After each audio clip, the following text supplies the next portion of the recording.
It was a cold night in Hollywood. Street lights and clip joint signs reflecting the remains of the rain make the pavement look like a dance floor. On the pier stood two gumshoes. None of them wanted to be there that night. When the fuzz told them they found the car in the water, riddled with bullet holes, they knew exactly who caught the big sleep. And when they found the broad, they knew she was involved in the bindle, so... Wait a minute, didn't I already do the exact same intro for the Maltese Falcon? I can't talk like this any longer, I'm out of here.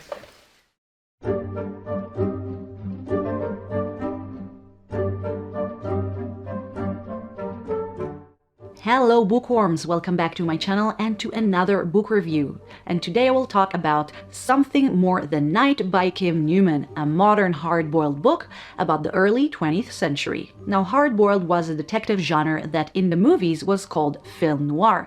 They usually have a gritty detective character in the 1920s or 1930s who has to fight the mob and general corruption, and they usually have a very dark atmosphere with a protagonist who is more of an anti-hero than a hero. Now, if you want a good example, I did a review on the Maltese Falcon that I will link in the description box. So, Something More Than Night takes place in the 1930s, the golden age of Hollywood, and its two protagonists are real people you might have heard of, Raymond Chandler and Billy Pratt, mostly known by his screen name Boris Karloff. The first was an author of hard-boiled novels like The Big Sleep, and the second was an actor mostly known for playing big screen monsters, most famously Frankenstein's monster.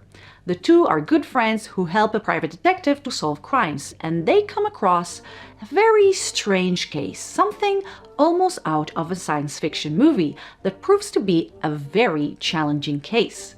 In the world of Hollywood, where your fame and status is what matters, they find themselves entangled with a strange cult, people with supernatural powers, and a conspiracy that might change life as we know it. But before I get into the actual review, I upload book-related videos every other Friday talking about classic novels and hidden gems.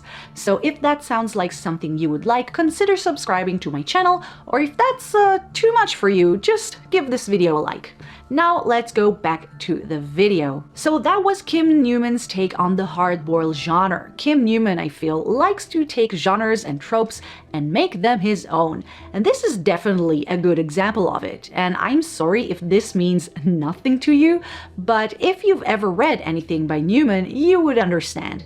He has a bit of a Neil Gaiman-y dark sense of humor, and he loves to delve into subcultures, and in this case, the world of Hollywood in the 1930s, including the slang, the fashion, and the hierarchy of the times.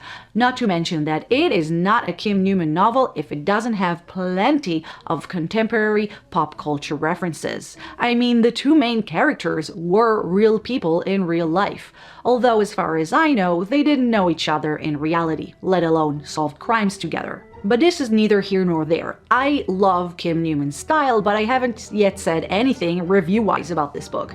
So, I really liked it and I really enjoyed the book. I loved its imagination, the combination of real-world history with fiction, and all the meta-ness about the actor who played Frankenstein's monster solving a crime that in itself has similarity to that famous movie. And again, I just love Kim Newman's books. I like his writing and how he immerses us into the world of his novels. This book is very atmospheric, it's dark, and not just due to its subject matter and genre, but also due to how dark, glamorous Hollywood really was. There are enough testimonies and documentaries about the really awful, shady side of this very big and influential industry. Having said that, I can't say that this was a short, fast-paced read. As much as I like Newman's style, I found that what held the book back the most was the way it was written. In fact, I write myself notes as I read the books, and about 90% of those notes were about how the language of the book, despite being so fitting to the genre, just made the reading process slightly tiring.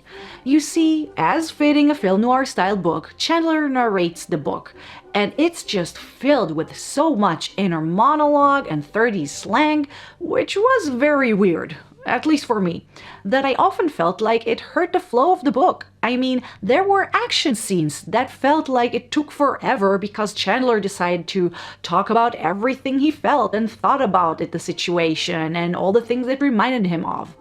It was rather cumbersome. So let's just jump into the conclusion. This book was fun and imaginative and offered a really interesting story that sets in Golden Age Hollywood and critiques its politics at the same time. It was weird in all the right ways, and if you like strange, especially when it's based on true history, I would give this book a chance. The vibe and atmosphere in this book are everything, and you really feel like you're watching a combination of film noir and a creature feature, as befits the two main characters. Unfortunately, I felt like the narration blabber was a bit much and took away from some of the more interesting plot points. Not to mention that there were some sentences that I have to reread because the slang was so foreign to me. But all in all, if you're a Kim Newman fan, if you like dark wit with a touch of crazy, or just like stories about the 1930s in all its filthy glory, then I really recommend this book. So guys, that was my review on Something More Than Night. Guys, thank you for watching my video. Have you read this book or anything else by Kim Newman? Let me know. I hope you enjoyed this video, and if you did, don't forget to like it, share it, and leave me a comment. Tell me of your favorite book that combined real people or history with fiction. Again guys, thank you for watching, and I'll see you next time. Bye bye.